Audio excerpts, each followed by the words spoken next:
Sebelum melanjutkan, jangan lupa subscribe dulu, terima kasih. Bab 477 Penghalang. Melarikan diri. Pria berambut putih itu, yang duduk santai sambil minum, mengangkat kepalanya dan mata gelapnya yang penuh perhatian tertuju pada lelaki tua berotot itu. Ia melanjutkan, aku tidak pernah melakukan hal seperti itu. Kalau begitu, aku akan mengirimmu ke neraka. Sang tetua meraung dan mengepul ke depan bagai asap yang mengepul. Para pria yang bersama orang tua itu mulai menyerang juga. Pada saat ini, saat pria berambut putih itu akhirnya berdiri, seberkas cahaya melesat keluar. Pada saat yang sama, dia menghunus pedang panjangnya dan esensi pedang yang sangat besar segera mengalir. Senjata Dao. Melihat senjata yang dipegang pria itu, sang tetua dan para bangsawan di dekatnya tampak serakah. Mereka langsung mulai bertarung. Pertempuran sengit terjadi dalam sekejap mata. Akan tetapi, hanya butuh beberapa saat untuk menyelesaikan pertempuran. Di atas bukit, lelaki berambut putih itu menyarungkan pedangnya dan mengambil anggurnya lagi. Berdiri diam, ia menatap ke langit yang tak terbatas, tanpa emosi. Di sekelilingnya tergeletak tumpukan mayat. Yang lebih tua, seorang bangsawan tertinggi, juga ada di antara mereka. Sudah hampir 5 tahun. Apakah dia berhasil mencapai tujuannya untuk menghancurkan istana Kaisar Suci? Gumam pria berambut putih itu. Pada saat ini, sambil memikirkan orang yang dibicarakannya, dia akhirnya mulai tersenyum. Lembah penekan pedang, terletak di antara deretan pegunungan yang tak terputus, terkenal karena menekan pedang pembunuh jantung. Biasanya lembah itu sepi, tetapi dengan semakin dekatnya peristiwa 100 tahun itu, lembah itu akhir-akhir ini menjadi ramai. Di tepi lembah, berdiri sekelompok istana yang menjulang tinggi. Tentu saja, disinilah Suming, salah satu dari 9 penguasa, tinggal. Di salah satu istana, suara seorang wanita terdengar. Yang mulia, berita dari para pengawal mengatakan bahwa banyak prajurit telah berkumpul di luar lembah, kata seorang wanita berpakaian ungu dengan hormat. Dia sedang berbicara dengan pria tampan di depannya. Pria itu sangat tampan sehingga banyak wanita akan merasa malu saat melihatnya. Dengan statusnya yang terhormat dan kekuasaannya yang luar biasa, dia jelas merupakan sosok yang menonjol. Dia adalah Suming, seorang pria yang berada di posisi kedua setelah 3 leluhur dan murid pribadi leluhur pedang. Beritahu mereka untuk membuka susunan itu dan biarkan para ahli masuk. Pastikan mereka diterima dengan baik, perintah Suming, dengan suara yang menarik sekaligus memukau.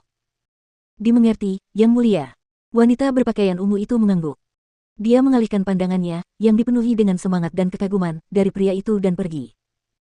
Suming ditinggal sendirian. Ia berdiri diam dengan kedua tangan di belakangnya, matanya terpaku pada sebuah lukisan di puncak istana. Lukisan itu menggambarkan seorang lelaki tua yang berdiri di puncak.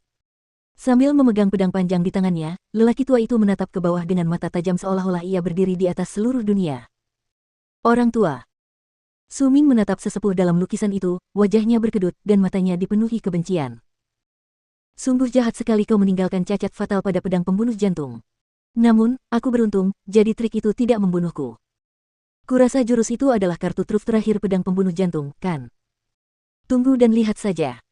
Tak lama lagi, aku akan mengambil alih pedang pembunuh jantung dan menggantikanmu, lalu aku akan menjadi leluhur pedang yang baru.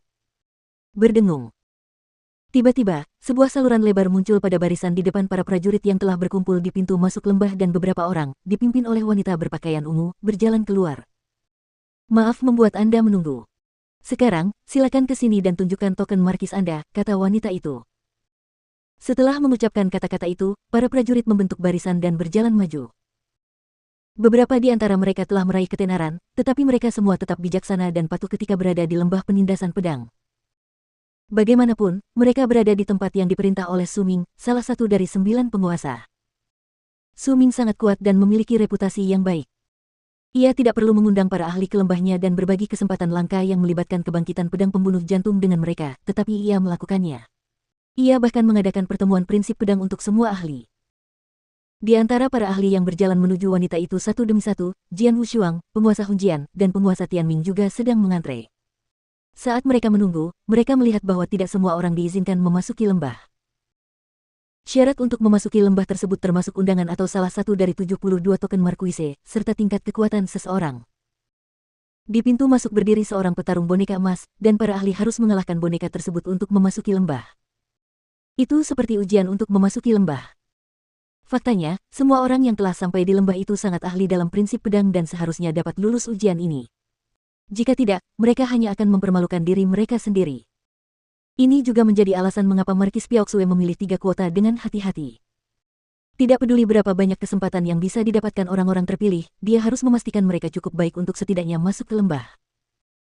Tak lama kemudian tibalah giliran Jian Wushuang dan kedua penguasa lainnya. Kami adalah bawahan Markis Piaoxue, dan ini adalah token kami.